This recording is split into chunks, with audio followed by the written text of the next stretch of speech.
अजीज़ तलबा व तालिबात अस्सलामु अलैकुम वरहमतुल्लाहि वबरकातुहू। आज मोन मजमून उर्दू क्लास दुयमी हुंद मौजू प्यासा कवा यानी दुयम जमात हज किताब मज सबक प्यासा कवा अथ मुतलिक पढ़ो आज अमिक के हरफ मे बोर्डस पे लिखित थमित तुम पे किन दिथ तलाश गड्ढा चूंच तरकीब हिम्मत समझ यम पे किन किताब मज दिथ यम अल्फाज पत सबकस मज इस्तेमाल गसान तलाश गड्ढा चूंच तरकीब हिम्मत समझ इहुंद माने मे थोमुत लिखित तलाश क्या गो खोज खोज मतलब गो कह चीज तलाश कर कह चीज खोज कर कुन चीज पता कर गड़ा गो मटक यानी कह बान वर यानी कह बान डोल आसन तथ वन गड़ा या मटका चूंच गो नोक नोक मतलब गो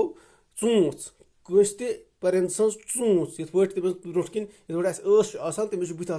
चूंच तो यपर सह फल खेवान या कह चीज खेवान तथ वन चूंच तरकीब गो तरीक कह तरीक समझुन कह तरीक यून हिम्मत गो हौसल यानी हिम्मत कर हौसल आसन समझ गो फहम यानी पन्निस दिमागस या अकल काम ही अथ वन फहम सबक लिखित बोर्डस पे एक कौवा प्यासा था यानी अख काव हसा सठा त्रेश होत यानी तस सठा त्रेश लजम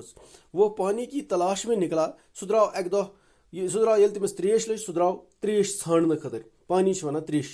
आबस सह द्राव आब छान खतर ताकि बचम त्रेश वो इधर उड़ा उधर उड़ा यानी होर द्रोड़ाव योर द्रोड़ाव प्रथ अंदस द्रोड़ाव वुडन लोग उड़ना उड़ना मतलब गो यानी वुडन सह लोग प्रथ अंदस वुडने मगर अमिस आव त्रेश नजर लेकिन उससे पानी कहीं नजर न आया यानी तस आव न कुन जाय आब नजरे आब आन तस नजरे कि पानी तलाश करते करते वो एक बाग में पहुंचा यानी ये आब तलाश करान करान यानी त्रेश हज तलाश करान करान यह द्रोड़ाव यह पकान वुडान वुडान वुडान वुचान आब कम जाय बन में ताकि बचम त्रेश यह तलाश करान करान वो अकिस बागस मज बाग में उससे एक घड़ा नजर आया अत बागस मज आव अमिस अख मटक नजरे यानी डोल नजरे अत डोलस मज क्या वुचन उसने गड्ढे में पानी देखा अत डोलस मज आब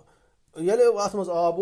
इसने अपनी चूंच गड्ढे में डाल दी लेकिन उसकी चूंच पानी तक न पहुंची यानी तम त्रो पन चूंस अत डोलस मज तम पत क्या कर तमिस आव वोज न पन चूंस अत आबस तान कह मगर उसने हिम्मत न हारी यानी उसने हिम्मत न हारी वो एक परेशान हो गया कि बह कई वात अत आबस तान यह क्या वोत अम सूच अख तरकीब अख ये लोग सोचने कि आबस तान कह वात बह बिल आखिर आय अमिस अख तरकीब नजरे अम तुज कन फल यह ओन कन फल त्रन कन फल अन कंकर कंकर कन फलन कन फल तुलन त्रन अत वार मज यानी गड़स मज तो आब लोग हिर कुन खसने यूता यूता यम कन फल अन तूता तूता लोग आब हिर कुन खसने और आब ये हिर खोत अम चे सठा यड़ भरित त्रेश तो यह गो सठा खुश अम यानी अमि सबक सह सबक मिलान यानी अमिक क्या कवा सबक सह क्या सबक मिलान कि अस पज हमेशा मेहनत कर कवन कर मेहनत कावन कर सठा मेहनत बे पज हमेशा अकल काम ही अम पन अकल काम और तम पत क्या कर यानी गो यह पन्निस मेहनत मज कामयाब पन्निस मिशनस मज गो यह कामयाब अम चे त्रेश यह सोन सबक अमुक मॉरल यह इंशाअल्लाह पगह करो अमिक सवाल तो फिलहाल खुलो तुम पन किताब यम सात तुह निश वीडियो वात व्हाट्सएप ग्रुप थ्रू तो तुम खोलो किताब पन तो यह वुचो तुम बाकी वसलम।